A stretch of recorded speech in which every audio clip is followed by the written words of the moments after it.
नमस्कार दोस्तों, story inspired YouTube channel पर आपका दिल से स्वागत है।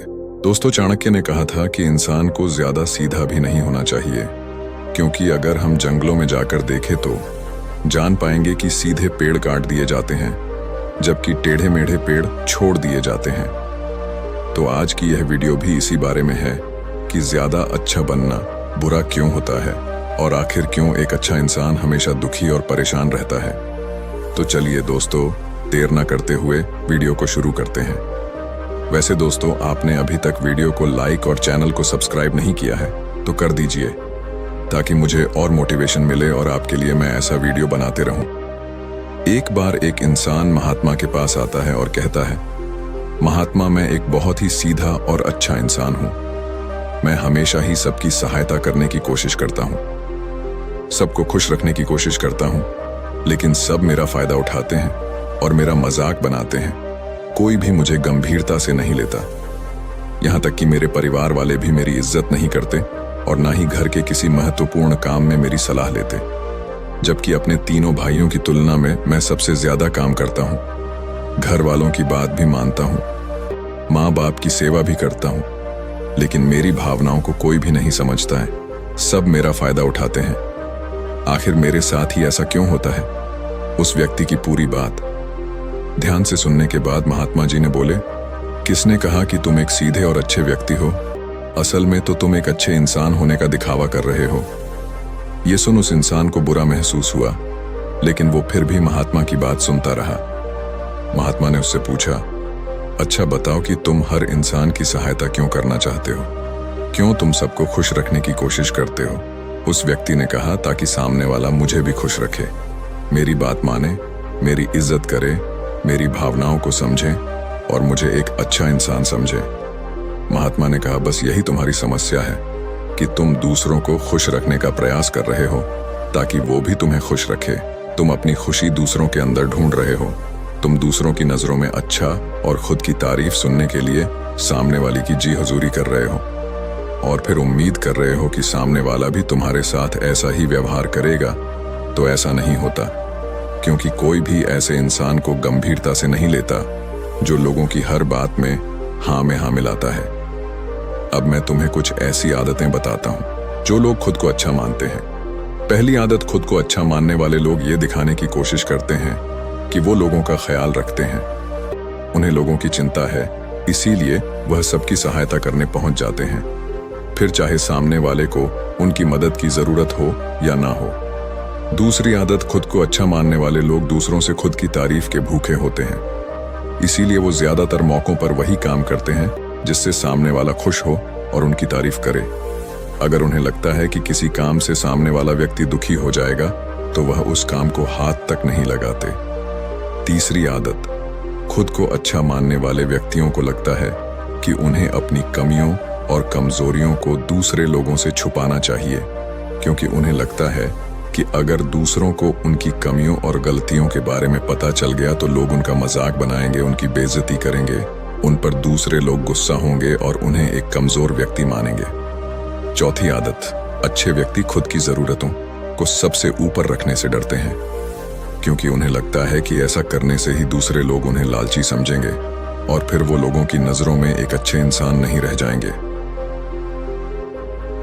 पांचवी आदत, खुद को अच्छा समझने वाले लोग मानते हैं कि वो केवल तभी खुश रह सकते हैं जब उनके आसपास का हर इंसान खुश रहे। इसीलिए वो अपने आसपास के हर व्यक्ति को खुश रखने की कोशिश करते हैं।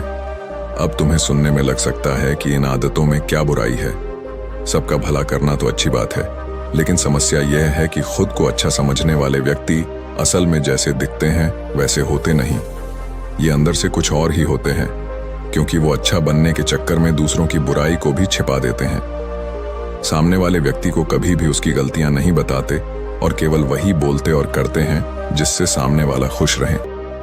दूसरा, अच्छे लोग अपनी जरूरतों और कामों को महत्व नहीं देते, इसीलिए ये दूसरों से सीधे अपना काम करवाने से घबराते हैं, जिसकी वजह से ये दूसरे लोगों के साथ चालाकी करने की कोशिश करते हैं, अपने जरूरी कामों को करवाने के लिए भी, जैसे कि सामने वाले की चापलूसी करना या फिर उसके किसी काम के बहाने अपना काम भी कर लेना।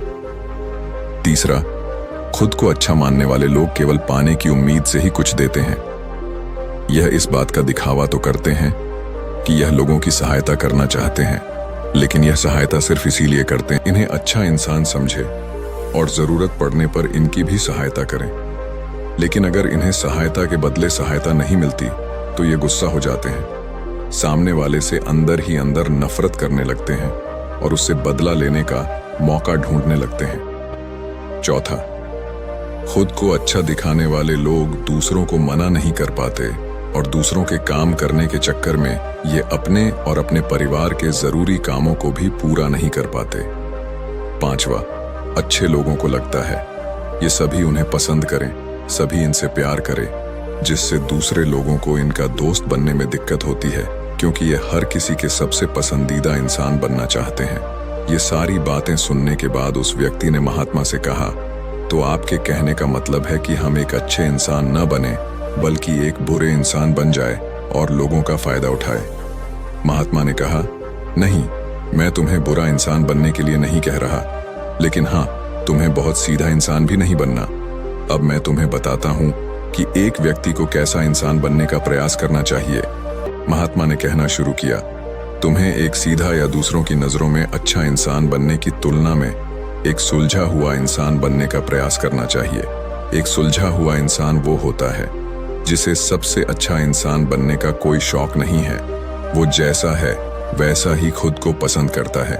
वो जानता है कि वो एक इंसान है और उसमें बहुत सी कमियां हैं और वह अपनी कमियों को स्वीकार्यता भी है। एक सुलझा हुआ इंसान ये भी अच्छे से जानता है कि उसकी और उसके परिवार की कुछ महत्वपूर्ण जरूरतें हैं जिन्हें उसे ऊपर रखना होगा, वरना उसके साथ साथ उसके परिवार का जीवन भी परेशानियों में पड़ जाएगा।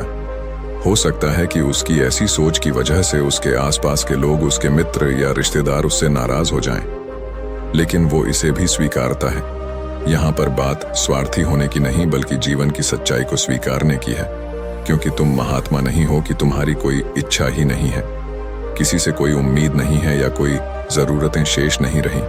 तुम एक साधारण इंसान हो और एक साधारण इंसान की सोच के साथ अगर तुम सबको खुश रखने का प्रयास करोगे तो तुम हमेशा दुखी रहोगे, क्योंकि तुम्हारी भी सामने वाले से उम्मीदें बढ़ेंगी और जब वो उम्मीदें पूरी नहीं होंगी तो तुम दुखी हो जाओगे।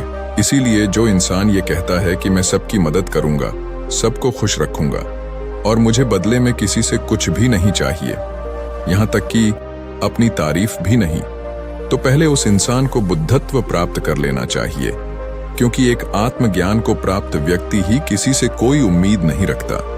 पर क्योंकि आत्मज्ञान को प्राप्त करना सबके बस की बात नहीं है, इसीलिए तुम्हें इस जीवन के सत्य को स्वीकारना होगा और दुखी होने से बचने के लिए एक सीधा इंसान बनने की बजाय एक सुलझा हुआ इंसान बनने का प्रयास करना होगा। अब मैं तुम्हें बताता हूं कि एक सुलझे हुए इंसान में क्या क्या विशेषताएं होती हैं। पहली विशेषता यह है कि ये अपनी और अपने चाहने वालों की जरूरतों को ऊपर रखते हैं।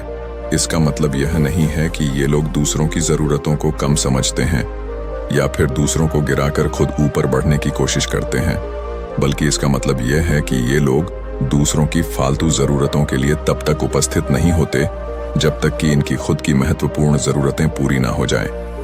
हालांकि अगर कोई इंसान सच में मुसीबत में फंसा हुआ है और उसे इनकी सहायता की सख्त जरूरत है, तभी अपने महत्वपूर्ण कामों को पीछे रखकर भी उसकी सहायता के लिए उपस्थित हो जाते हैं और ये अपने से कमजोर और जरूरतमंद लोगों की भी अपनी हैसियत के अनुसार सहायता करने के लिए तैयार रहते हैं।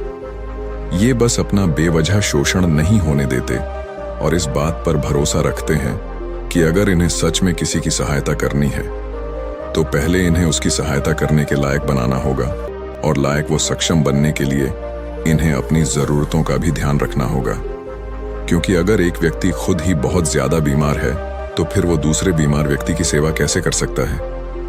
एक सुलझा हुआ इंसान इस बात को मानता है कि हर इंसान की अपनी कुछ जरूरतें और इच्छाएं होती हैं जिसका उसे ध्यान रखना चाहिए, लेकिन खुद को अच्छा दिखाने वाला इंसान हमेशा यह दिखाने की कोशिश करता है कि उसकी अपनी कोई जरूरतें या इच्छाएं नहीं हैं, इसीलिए वो हमेशा दुखी रहता है। दूसरी विशेषता, एक सुलझा हुआ इंसान इस बात को अच्छे से जानता है कि वो अपने आसपास के हर इंसान को खुश नहीं रख सकता, इसीलिए वो केवल उसी व्यक्ति को खुश रखने का प्रयास करता है जो उसके लिए मायने रखते हैं। जो सच में उससे प्यार करते हैं, उसकी परवाह करते हैं। लेकिन अगर उसकी बहुत कोशिश करने के बाद भी सामने वाला उससे दूरी बनाने का प्रयास करता है, उससे खुश नहीं रहता या फिर उसके साथ सहज महसूस नहीं करता, तो फिर एक सुलझा हुआ इंसान ऐसे व्यक्ति से दूरी बनाने से भी पीछे नहीं हटता। फिर चाहे वो उसका कोई परिवारजन, सगा संबंधी या फिर दोस्त क्यों ना हो, क्योंकि वो किसी से जबरदस्ती नहीं कर सकता, सिर्फ उसे खुश रखने या सामने वाले की नजरों में अच्छा इंसान बनने के लिए। इस तरह वो खुद को बेवजह दुखी होने से बचा लेता है। लेकिन जो अच्छा होने का दिखावा करते हैं, वो सबको खुश करने के चक्कर में अपने जीवन के सबसे महत्वपूर्ण इंसान को ही दुखी कर बैठते हैं, जो कि वो खुद हैं। तीसरी विशेषता, एक सुलझा हुआ इंसान वैसा जीवन जीने का प्रयास करता है जैसा वो जीना चाहता है। वो सिर्फ किसी दूसरे को खुश करने के लिए अपने जीने का तरीका नहीं बदलता। इसका मतलब यह नहीं है कि उनके जीने का तरीका ऐसा है जिससे लोगों को समस्या हो। वो बस दूसरे क्या कहेंगे इस चक्कर में अपना मन मार कर नहीं रहता और खुलकर पूरे जोश और उत्साह के साथ अपना जीवन जीता है। उसे अपनी पसंद नापसंद पता होती है, इसीलिए वो वही करता है जिसमें उसे खुशी मिलती है। उसे अच्छे से पता होता है कि वो कौन है, उसे अपने आप पे भरोसा होता है, इसीलिए उसे किसी इंसान की छोटी चापलूसी करके खुद को अच्छा दिखाने या खुद की तारीफ सुनने की जरूरत नहीं होती। महात्मा जी ने आगे कहा, अगर तुम अपने जीवन से संतुष्ट नहीं हो तो अपने आप से 2 प्रश्न पूछो। पहला, क्या मैं अपने लिए वो जिंदगी बना रहा हूं जो मैं असल में अपने लिए चाहता हूं? और दूसरा, अगर मैं नहीं बना रहा तो क्यों नहीं बना रहा हूं? जब तुम इन दोनों सवालों के बारे में गहराई से विचार विमर्श करोगे, तब तुम जान पाओगे कि तुम अपनी मनचाही जिंदगी सिर्फ इसलिए नहीं बना पा रहे हो क्योंकि तुम दूसरों के सामने अच्छा बनने का प्रयास कर रहे हो, जिसकी वजह से तुम अपनी इच्छाओं और जरूरतों को प्राथमिकता नहीं देते हो और दूसरों को ही खुश करने में लगे रहते हो। इसीलिए अगर तुम एक खुशहाल और मनचाहे जिंदगी जीना चाहते हो तो एक सुलझा हुआ इंसान बनने का प्रयास करो, ना कि सीधा इंसान।